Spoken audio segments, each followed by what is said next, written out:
Bonjour à toutes et à tous. Tout d'abord, merci à l'ADRI de nous accueillir, donc bien sûr au nom de la société Saveurs et Vie que je représente aujourd'hui, et à la PCC pardon, pour l'invitation et la présente présentation. Vous dire aussi qu'au passage, on souhaitait, en tant que petite entreprise, remercier très fortement l'ADEME, sans qui on n'aurait évidemment pas pu faire ce magnifique projet, et toute blague mise à part, remercier vraiment très intensément Haute-Fortin, sans qui évidemment on n'aurait pas pu monter ce projet en interne de Saveurs et Vie, bien sûr, et du cabinet conseil qui nous a accompagnés tout au long de cette démarche, qui se poursuit aujourd'hui en la personne d'Eco2 Initiative qui est présent également dans la salle. Donc, ce sont des éléments éminemment importants quand on est une petite société comme nous, pour pouvoir gérer des projets de cette ampleur, car nous ne sommes pas une grande entreprise, donc il faut avoir les moyens et les ressources pour mener à bien ce type d'objectifs ambitieux. Alors rapidement, pour présenter quand même Saveurs et Vie et vous dire la genèse, si je puis dire, de cette modeste société qui s'est créée donc, en 2001 à l'initiative de Paul Tronchon. En l'occurrence, ce n'est pas une homonymie par hasard, c'est mon frère, et que je suis évidemment moi, depuis l'origine très présent dans son développement, avec un métier, j'allais dire, qui n'existait pas au jour où la société a été créée, et qui au fur et à mesure du temps, à la faveur du développement des services à la personne, aujourd'hui représente une véritable activité à la fois génératrice d'emplois. Comme vous pouvez le voir aujourd'hui, on est à fin août à 95 employés, on était à 50 employés en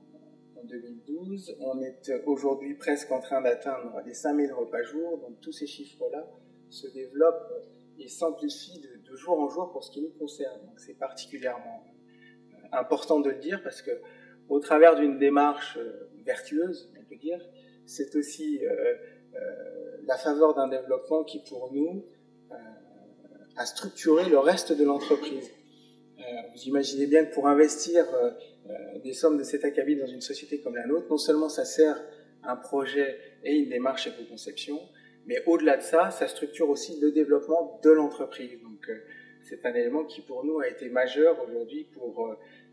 l'ensemble des étapes qu'on est en train de franchir en ce moment dans nos phases de développement.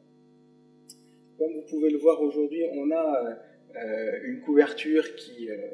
quand même est globalement sur l'Île-de-France, puisqu'on a à peu près 95% de notre chiffre d'affaires qui est fait en Île-de-France actuellement, en service de portage de repas au domicile des personnes âgées. Notre métier donc consiste à apporter au plus près du domicile, une expertise nutritionnelle de très haut niveau. Voilà. Et donc, sur la base de cette expertise-là, nous avons actuellement une dizaine de diététiciennes qui travaillent en parfaite corrélation avec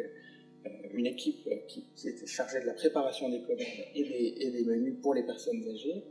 qui évidemment va adapter de manière individuelle ces menus pour chacune des personnes âgées, chacun des clients. Chez Saveurs et Vie, pour vous donner un ordre de grandeur, la moyenne d'âge c'est 85 ans. Vous voyez un petit peu comment on peut parler, s'exprimer. Il faut d'abord parler fort quand on parle au téléphone chez Saveurs et Vie, parce que sinon on n'est pas toujours compris. Et oui, c'est assez basique, mais c'est important, et ça fait aussi partie des démarches chez nous qu'on inclut dans le développement durable de nos affaires, parce que c'est comme ça que ça se passe. Et j'allais dire dans la bonne humeur et avec le sourire, parce que c'est très très important de toujours garder une image positive dans nos approches clients. C'est aussi, j'allais dire, au travers de la démarche qu'on a essayé d'initier maintenant il y a 2 ans de ça, donc avec Eco2 Initiative, l'idée de pouvoir impulser quelque chose qui ait du sens du point de vue de notre activité et de notre modèle économique. Comme vous le voyez, donc, nous avons des assez gros clients, nous bagarrons au plan concurrentiel avec des très très grosses entreprises internationales comme Sodexo ou Elior sur des marchés comme le marché de la ville de Paris par exemple, où nous avons une compétition qui est très très forte. Nous servons actuellement près de 80% des arrondissements parisiens donc en service de portage à la personne, avec des choses assez innovantes aujourd'hui que nous avons développées, donc notamment sous cet axe important pour nous qui était le développement durable, puisque nous assurons les derniers kilomètres, par exemple, à vélo électrique, pour ce qui est à partir du hub, bien sûr, qui sont localisés dans l'hypercentre, afin de délivrer l'ensemble de nos clients sur ce marché. Autant dire que voilà, nous avons un certain nombre de points importants qu'aujourd'hui nous souhaitons mettre en avant dans la démarche qui a été à la base de cette démarche éco-conception avec Code Initiative, que je remercie à nouveau, et qui bien sûr repose sur cette notion de plaisir. À partir du moment où vous avez, je crois, la volonté et en plus l'obligation de faire en sorte qu'une personne qui est à son domicile, qui est isolée la plupart du temps, qui se retrouve à midi seule à déjeuner, voire aussi le soir à dîner, retrouve un vrai moment de plaisir à la faveur de ce déjeuner. Donc c'est un petit peu notre mission. Pour revenir sur quelques données importantes, donner quelques éléments chiffrés pour ce qui est de notre activité, vous dire qu'aujourd'hui, ce sont des éléments bien sûr qui ressortent du programme national nutrition santé, très officiel, très détaillé, et qui indique que en moyenne, une personne en général âgée qui arrive puisqu'en général ce sont des statistiques qui nous émanent de l'hôpital pour une hospitalisation, la plupart du temps, 20 à 40% de cette population arrive à l'hôpital dénutrie. Et donc on n'a pas conscience de ce que ça représente, mais c'est véritablement un point qui est d'une part étonnant, mais en plus avec des incidences derrière, bien sûr, sur un ensemble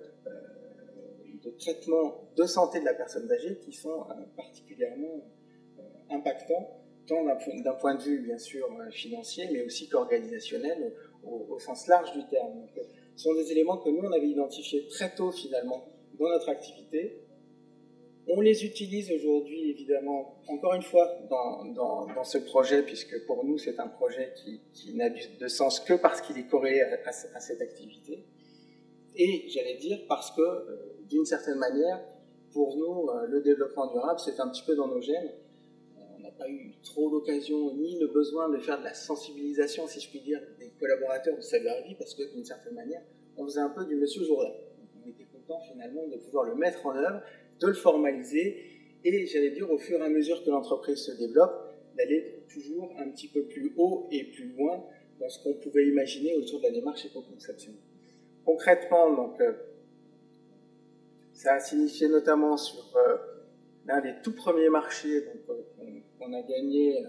à la ville de Paris, de pouvoir aller tout de suite sur une démarche de quantification avec un premier niveau de bilan carbone. Alors bien sûr, nous, on ne sera pas forcément en tonnes, mais plutôt en kilos sur nos données, mais en l'occurrence avec des données qui sont tout à fait significatives sur les progressions qu'on a pu avoir de ce point de vue-là, par rapport à aussi, même chose, des données qui aujourd'hui sont, on va dire, en maturation par rapport au secteur agroalimentaire, en particulier par rapport à un menu type, mais qui illustrent bien qu'on était déjà un petit peu en dessous des grilles que proposait l'ADEME en termes d'évaluation, donc au menu, finalement, pour nous, puisqu'on était, je crois, à 1,8 kg, équivalent CO2, à comparer avec un menu type de l'ADEME qui était aux environs de 2,1 ou 2,2.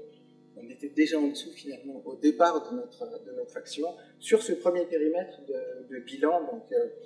en l'occurrence gaz à effet de serre, puisqu'à l'époque, on n'était pas encore estampillé bilan carbone, pour pouvoir définir, finalement, quel pouvait être ensuite le cheminement qu'on allait avoir dans ce projet. Donc le bilan gaz à effet de serre de la ville de Paris, on vient d'en parler, ça a été vraiment pour nous fondamental. On ne vient pas par hasard sur un bilan gaz à effet de serre ou carbone, bien évidemment. Pour ce qui était de notre activité à nous, il fallait que ce soit en phase complètement avec notre business model et donc derrière avec une réalité opérationnelle directe, qui était que ça faisait partie du cahier des charges, bien sûr, qui était demandé par la ville de Paris. Donc on a répondu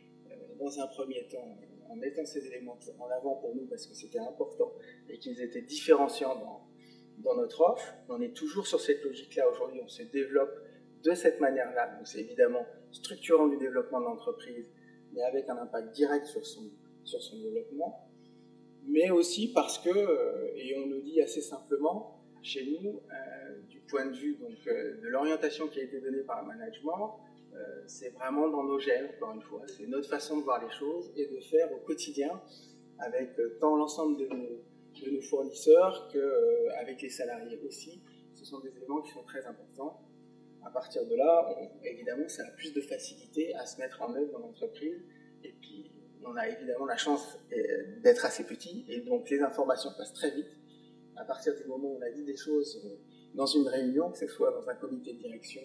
ou que ce soit simplement dans une réunion bilatérale, accompagnée bien sûr du conseil, ça va vite pour être mis en œuvre. Le bilan gaz à effet de serre donc, a découlé ensuite sur quelque chose d'un petit peu plus ambitieux, avec donc l'aboutissement d'une véritable petite calculette qui nous permet en quasi instantané donc désormais d'avoir ce bilan carbone, pour nous qui est très important puisqu'on l'a adossé à un gros travail qu'on a mis en œuvre depuis un an de refonte complète de notre système d'information, de façon à intégrer, si vous voulez, cet outil de calcul systématiquement dans chacune des propositions de menu qu'on est susceptible de faire à nos clients. Deux cibles, d'une part le B2B, donc je vous l'ai dit, avec la plupart du temps les collectivités locales sur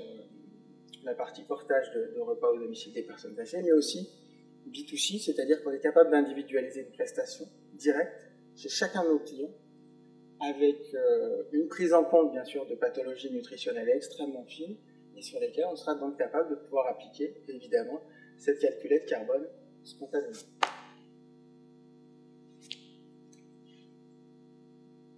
Alors, du point de vue de la méthodologie, bon, on va dire que c'était assez, encore une fois, simple sur la mise en œuvre et sur le déroulé. On a eu aujourd'hui un niveau de satisfaction global qui est vraiment au-delà de ce qu'on attendait. On est aujourd'hui en train de se dire qu'est-ce qu'on fait après, puisque évidemment on ne peut pas rester là quand on a entamé des démarches comme ça. On est évidemment en train de réfléchir à la mise en place d'une véritable démarche RSE dès l'année prochaine, et donc de pouvoir, au fur et à mesure, bien sûr, du développement de l'entreprise, tout cela ne peut pas se faire sans avoir en arrière-pensée cette conscience du développement de l'entreprise, un plan d'action ambitieux et puis bien sûr jalonné d'un certain nombre d'étapes pour la mise en œuvre de la démarche éco-conception. Sur la partie, donc on va dire intrant, flux intrant et sortant, on a eu un travail assez méthodologique aujourd'hui qu'on est en train d'approfondir. Évidemment, c'est assez long parce qu'on touche à un domaine assez particulier qui est le secteur de l'agroalimentaire, avec, vous imaginez bien, toutes les problématiques qui sont liées notamment de traçabilité et donc sur lesquelles on travaille beaucoup aujourd'hui dans le sourcing fournisseur, à nouveau, encore une fois avec nos appuis conseils, c'est fondamental, mais c'est aussi un appui conseil qu'on a déployé de manière à optimiser les achats, optimiser nos méthodes d'achat. Donc ça veut dire qu'on peut spontanément, dans la mesure où on est une jeune société, si je puis dire, très mature mais jeune, avoir les outils très tôt, très bien intégrés pour pouvoir à la fois prendre cette problématique pour nous qui est importante de développement durable, très en amont dans nos méthodes de travail. Évidemment, donc, au travers de tout ce travail-là, on en a profité pour avoir une démarche en interne systématique et donc de mettre en place tout de suite des bonnes pratiques, j'allais dire, de manière assez aisée. Globalement, on n'a pas eu de difficultés particulières pour, par exemple, remplacer la vaisselle. On a enlevé toute la vaisselle plastique. Et aujourd'hui, on lave la vaisselle, chez nous, tout simplement, à midi, à tour de rôle. Donc, c'est pas toujours évident de trouver un volontaire, mais on y arrive. Voilà, donc simplement pour finir, je dirais peut-être qu'aujourd'hui, cette démarche-là a vraiment été possible, effectivement, parce qu'on s'y est attelé très tôt, avec mon frère, bien sûr, et qu'on ne lâche pas le morceau aujourd'hui dans les développements futurs de l'entreprise pour lesquels ce point de la démarche éco-conception est absolument fondamental du développement de l'entreprise. On s'en est rendu compte avec un impact fort au plan commercial. Donc évidemment, on ne peut plus s'en écarter et s'en départir aujourd'hui.